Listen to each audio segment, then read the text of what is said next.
Everyone, welcome back to my channel. आज मैं आप लोग के साथ शेयर करने जा रही हूँ coat style midi cutting. So let's start. यहाँ पे मैंने अपना क्लोथ ले रखा है जो कि डबल फोल्ड है। ये फ्रंट ओपन साइड है बिकॉज ऑफ जो कोट स्टाइल मिडी होती है उसमें फ्रंट से कटिंग करनी पड़ती है, तो इससे अच्छा मैंने ओपन साइड का ही ले रखा है। और ये 1 इंचेस पे इसलिए मार्क कर रखा है बिकॉज ऑफ उसमें आगे आप 100 बटन या फिर हुक जो भी लगाओगे उसमें आपके लिए हेल्पफुल होता है। और 1 इंचेस का मार्जिन किया जाता है जब आप फ्रंट ओपन बनाते हो तब, जिसको लोग फ्रंट स्लिट भी बोलते हैं। इसके बाद लगाते हैं अपने गले का निशान। गले के निशान के लिए आपको लगाना है 3.75 इंचेस पे निशान लगाना है और 4 इंचेस आपको उसकी गहराई लेनी है। गले का निशान यहाँ पे ना तो गोल गले का लगेगा ना ही वी गले का लगेगा। यहाँ पे राउंड वी नेक का निशान लगता है। यहाँ पे मैंने बना लिया। राउंड वी नेक के लिए आपको सबसे पहले निशान लेना है 1.5 इंच पे। बिकॉज ऑफ जो राउंड वी नेक होता है वो 1.5 इंच पे सबसे ज्यादा सही तरीके से ड्रॉ हो जाता है। ये देखिए, ये तो ना वी नेक आ रहा है और ना ही पूरा राउंड आ रहा है, तो इसको राउंड वी नेक बोलते हैं। इसके बाद लगाते हैं अपने शोल्डर का निशान। शोल्डर जितना भी आपका है बेसिकली जस्ट लाइक यहाँ पे मेरा 6 इंचेस पे शोल्डर का निशान लगता है जो नॉर्मल क्लोथ होते हैं, तो यहाँ पे मैं उसमें 1 इंच एक्स्ट्रा ले लूंगी और यहाँ पे मैं निशान लगाऊंगी 7 इंचेस का। और आपको जो भी निशान लगाना है वो इस निशान के बाद ही मेजर करना है। ये नहीं कि आपने यहाँ से 7 इंचेस लगा लिए, बिकॉज ऑफ ये तो आपने एक्स्ट्रा ले रखा है तो इसके बाद ही आपको सारे निशान लगाने हैं। 7 इंचेस मैंने यहाँ पे लगा लिया शोल्डर का निशान। इसके बाद लगाते हैं आर्म होल का निशान। आर्म होल का निशान भी मैं सेम 7 इंचेस ही लूंगी। अगर आपको और ज्यादा गहरा आर्म होल चाहिए तो आप 7 इंचेस की जगह 7.5 या फिर 8 इंचेस भी ले सकते हो। देन इसके बाद अपने एक्स्ट्रा क्लोथ में उसको मैच कर देंगे। अभी यहाँ पे आर्म होल की गुलाई का निशान मैं नहीं लगा रही हूँ बिकॉज ऑफ पहले यहाँ से मैं मेजर करूंगी, देन उसके बाद ही आर्म होल की गुलाई का निशान लगेगा। ये मैं फ्रंट साइड की कटिंग आप लोगों के साथ शेयर कर रही हूँ। तो सबसे पहले आपको फ्रंट साइड की कटिंग करनी है, देन आपको बैक साइड की कटिंग करनी है, क्योंकि ये जो 1 इंच एक्स्ट्रा मार्जिन लिया जाता है वो अगर आप साथ में कटिंग करोगे तो आपको बहुत ज्यादा प्रॉब्लम क्रिएट कर देगा। देन इसके बाद लेते हैं यहाँ पे 0.75 इंचेस और उसको ऐसे तिरछा मैच कर देते हैं। ये इसलिए लिया गया बिकॉज ऑफ इसी निशान पे आपका फ्रंट आर्म होल का निशान लगेगा। यहाँ से आपको लेना 0.75 इंचेस और इसी निशान पे आपको अपने आर्म होल की गुलाई का निशान लगाना है। बट उसके पहले लगा लेते हैं अपनी फिटिंग का निशान।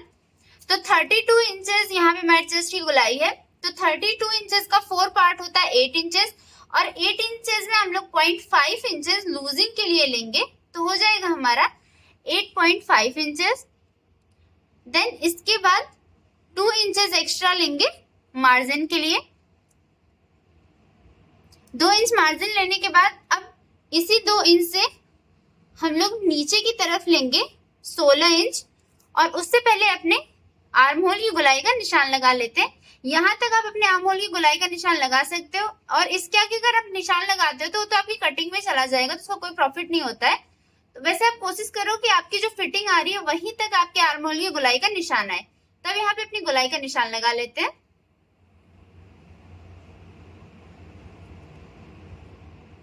यहाँ पे मैंने निशान लगा लिया आर्म होल की गुलाई का। अब लगाते हैं अपने कमर का निशान। कमर के निशान के लिए मैंने यहाँ पे 16 इंच पे एक निशान लगा रखा है। देन डिट्टो निशान आपको अनदर साइड पे भी लगाना है। मैंने यहाँ पे क्लोथ को कट करके हटाया नहीं है, अभी मेरा पूरा क्लोथ एक साथ एड ऑन है, फ्रंट साइड और बैक साइड दोनों। बिकॉज ऑफ अगर इस तरीके से आप कटिंग करोगे तो जो आपका सेंटर पार्ट का क्लोथ होगा वो बिल्कुल सेफ निकल जाएगा। देन यहाँ से भी आपको लगा लेना है 16 इंचेस पे। अब इन दोनों को मैच कर देना है। देन यहीं पे हम लोग लगाएंगे अपने कमर की फिटिंग का निशान। यहाँ पे मैंने एक लाइन ड्रॉ कर ली है। अब जिसकी चेस्ट की जो भी मेजरमेंट होता है वो 32 इंच होता है, तो उसके कमर का जो फिटिंग होता है वो आता है आपका 7 इंचेस। बिकॉज ऑफ अगर किसी का 32 इंच चेस्ट है तो उसकी कमर हो जाएगी 28 इंच 28 इंच का आपका फोर्थ पार्ट हो जाता है 7 इंच, और यहाँ पे 7 इंच में हाफ इंच एक्स्ट्रा ले लेंगे लूजिंग के लिए, तो यहाँ पे हो जाएगा हमारा 7.5 इंच, इट मीन 7.5 इंच, और 2 इंच लेंगे एक्स्ट्रा मार्जिन। अब इस निशान को ड्रॉ कर लेते हैं। जो ऊपर हमने 8.5 इंच पे निशान लगा रखा था वो, और जो हमने कमर के लिए 7.5 इंच पे निशान लगा रखा है, उन दोनों को मैच कर लेंगे। अब जो एक्स्ट्रा मार्जिन ले रखी थी उन दोनों को भी मैच कर लेते हैं। देन इसके बाद इस मार्जिन से नीचे आपको जितनी भी लेंथ चाहिए, जस्ट लाइक मैंने यहाँ पे अपने क्लोथ की जो लेंथ ले रखी है वो ले रखी है 43 इंचेस। तो अब यहाँ से लेके लास्ट कॉर्नर तक आपको 43 इंच पूरा तिरछा मैच कर देना है। यहाँ पे मैंने अपने कपड़े की जो ब्रेथ ले रखी है वो फ्रंट साइड के लिए ले रखी है 15.5 इंच, और बैक साइड के लिए ले रखी है 1 इंच कम, इट मीन 15.5 में से आधा इंच आप घटा दीजिए। यहाँ पे मैंने एक निशान और लगा दिया है। अगर आप बिगिनर नहीं हो तो आपको सिर्फ यहाँ पे 1.5 इंच का ही मार्जिन लेना होता है, और अगर आप बिगिनर हो तो आप डायरेक्ट 2 इंच का ले लो, क्योंकि जो लोग बिगिनर होते हैं उनकी सिलाई में थोड़ा सा फर्क हो जाता है अकॉर्डिंग टू जो लोग एक्सपीरियंस होते हैं। तो यहाँ पे मैंने सिर्फ 1.5 इंच का लिया है, अगर आप बिगिनर तो आप 2 इंच का ले लो। देन इसके बाद आपको इस वाले निशान से जो आपने मार्जिन का निशान ले रखा, चाहे आप 2 इंच लो चाहे 1.5 इंच लो, उससे लेके आपको पूरा डाउनवर्ड डायरेक्शन तक तिरछा निशान लगा देना है। देन उसी निशान पे आपकी कटिंग होगी। अब यहाँ से लगा लेते हैं अपना तिरछा निशान।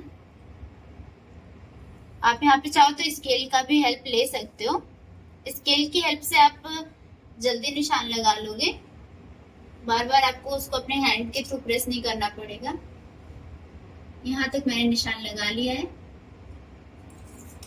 अब यहाँ से आपको हाफ इंचेस पे हल्का सा राउंड शेप दे देना है, जिससे आपका जो ड्रेस है वो नीचे से अच्छा दिखे।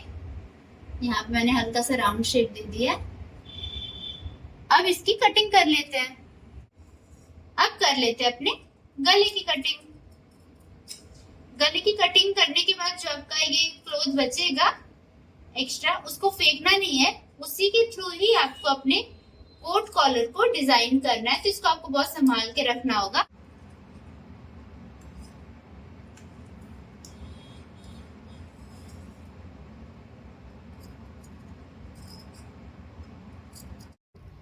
यहाँ पे मैंने जो फ्रंट साइड का क्लोथ कट कर रखा था उसको बैक साइड के क्लोथ के ऊपर रखा है। देन इसके बाद मैंने यहाँ पे एक चौक से लाइन ड्रॉ कर दी, जिससे आप लोगों को पता चल सके। अब लगा लेते हैं अपने आर्म होल का निशान, जिसके लिए आपको 1 इंच लेना है इस क्लोथ से ऊपर।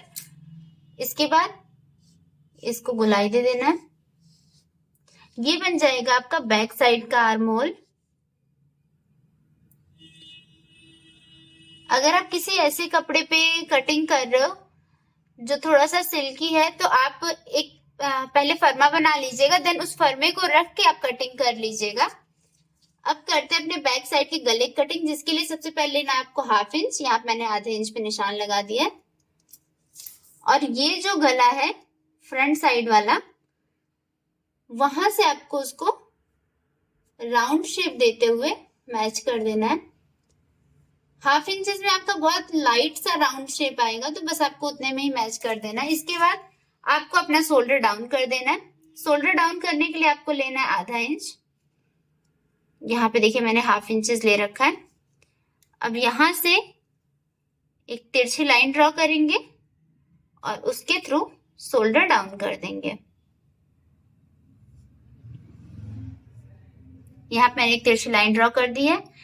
यहाँ पे मैंने जो 1 इंच एक्स्ट्रा क्लोथ ले रखा था फ्रंट साइड में, जब बैक साइड की कटिंग कर रही हूं मैं, तो उसको मैंने फोल्ड कर दिया है, क्योंकि पीछे के साइड में आपको 1 इंच एक्स्ट्रा लेने की कोई भी जरूरत नहीं रहती है। अब इसकी कटिंग कर लेते हैं। सबसे पहले गले की कटिंग कर लेते हैं बैक साइड के।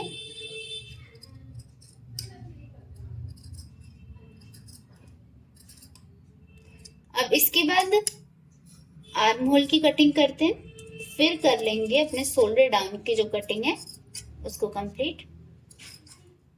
जब भी आप कपड़े को कट करोगे तो आपको कपड़े के एक साइड पे अपना हैंड रखना है, देन दूसरे साइड से उसको कट करना है। कभी भी क्लॉथ को उठा के कट नहीं करना है कि आपने इस टाइप से उसको पकड़ा और कटिंग करना स्टार्ट कर दिया।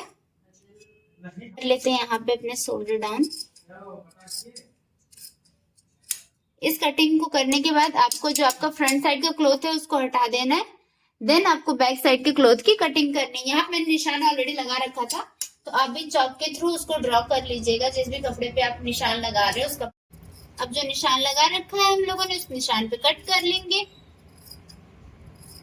और अगर आप इस टाइप का प्रिंटेड या फिर डिजाइनर क्लॉथ ले रहे हो तो आपको ज्यादातर कोशिश करनी कि पहले आप फर्मा ड्रॉ कर लो, देन उसके बाद ही कटिंग करो। अदरवाइज निशान लगाने में और कटिंग करने में थोड़ी सी प्रॉब्लम आती है। कोट नेक का शेप देने के लिए यहाँ मैंने ले रखा है फ्यूज पेपर, जिसकी चौड़ाई मैंने ली है 7.5 इंच। ये डबल फोल्डेड है। अगर आप इसको पूरा ओपन करके लोगे तो ये 15 इंचेस होगा टोटल। और इसकी लंबाई यहाँ मैंने ले रखी है 12 इंच। इसके नीचे भी फ्यूज पेपर ऐड होता है जब सिलाई की जाती है, तो इसलिए मैंने 12 इंच ही लिया है। अब यहाँ पे जो आपने गले को कट कर रखा है उसको बिल्कुल इक्वल रखना है फ्यूज पेपर पे और ड्रॉ करना है। इसीलिए मैंने पहले कहा था कि जो आपके गले की डिजाइन है उसकी जो भी कटिंग बचेगी उसको कभी आपको फेंकना नहीं है, वो आगे आपको हेल्प करेगी। यहाँ पे मैंने इसको ड्रॉ कर दिया है।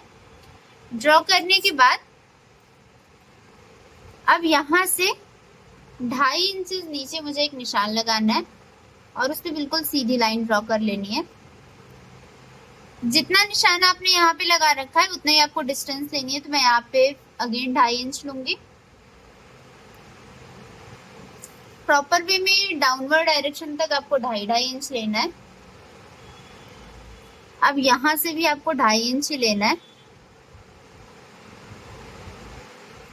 ये 2.5 इंच इसलिए लिया जाएगा बिकॉज ऑफ इसी से आपका जो शेप होगा वो ड्रॉ होगा। यहाँ पे भी आपको 2.5 इंच लेना है।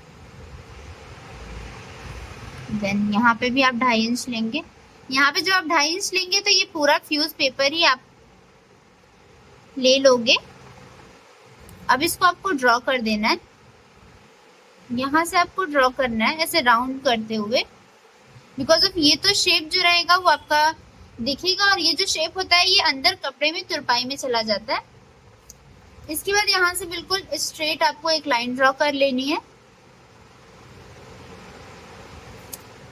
और आपकी जो कटिंग है वो बाहर वाले साइड पे होगी और ये जो कटिंग होगी ये आपके अंदर वाले गले के साइड पे होगी। यहाँ से आपको 1.5 इंच छोड़ देना होता है सिलाई के टाइम पे, जो आपका बाहर के साइड फोल्ड हो जाता है। तो पहले अभी इसकी कटिंग कर लेते हैं। अब कर लेते हैं फ्यूज पेपर की कटिंग। जो आपने निशान लगा रखा है उसी पे आपको कटिंग करना है, क्योंकि वही आपके गले की डिजाइन का रियल शेप है। ये हो गया इनर डायरेक्शन की कटिंग। अब आउटर डायरेक्शन की कटिंग कर लेते हैं।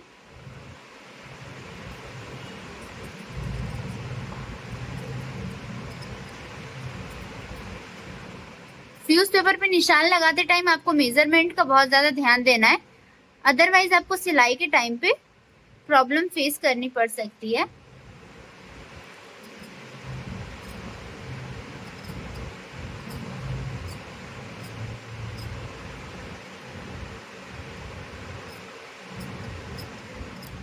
यहाँ पे ये कटिंग कंप्लीट हो चुकी है। ऊपर वाला कॉलर बनाने के लिए मैंने ले रखा है फ्यूज पेपर, जो कि मैंने डबल फोल्ड ले रखा है। इसकी एक साइड की जो आपकी लेंथ है वो है, सॉरी ब्रेथ है वो है 8.5 इट मीन 8.5 इंच। अब यहां से लेंगे 7.5 इंच, क्योंकि 15 इंच का कॉलर बनाना है। दूसरी तरफ भी लेंगे 7.5 इंच। इन दोनों को मैच कर देंगे।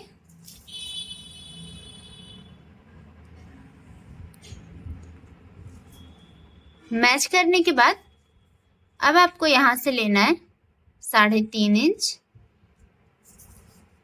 फिर यहां से 3.5 इंच तक आपको सीधे लाइन ड्रॉ करनी है और उसके बाद गोलाई दे देना है। सबसे पहले एक सीधी लाइन ड्रॉ कर लेते हैं इस टाइप से, और अब यहाँ से ऐसे हल्की सी गुलाई दे देते हैं। इसके बाद इस टाइप से अपने कॉलर को डाउन कर लेना है, जो एक्स्ट्रा कपड़ा बचेगा। अब इसकी कटिंग कर लेते हैं। अगर आप लोगों को इसकी स्टिचिंग देखनी है तो आप लोग कमेंट में जरूर बताइएगा, मैं आप लोग के साथ इसकी स्टिचिंग भी शेयर करूंगी। और अगर आप लोगों को मेरी वीडियो पसंद आ रही हो तो मेरी वीडियो को लाइक करिए और मेरे चैनल को सब्सक्राइब करिए और बेल आइकन जरूर दबा दीजिएगा, जिससे आने वाली नई वीडियोस का नोटिफिकेशन आपको मिल जाए।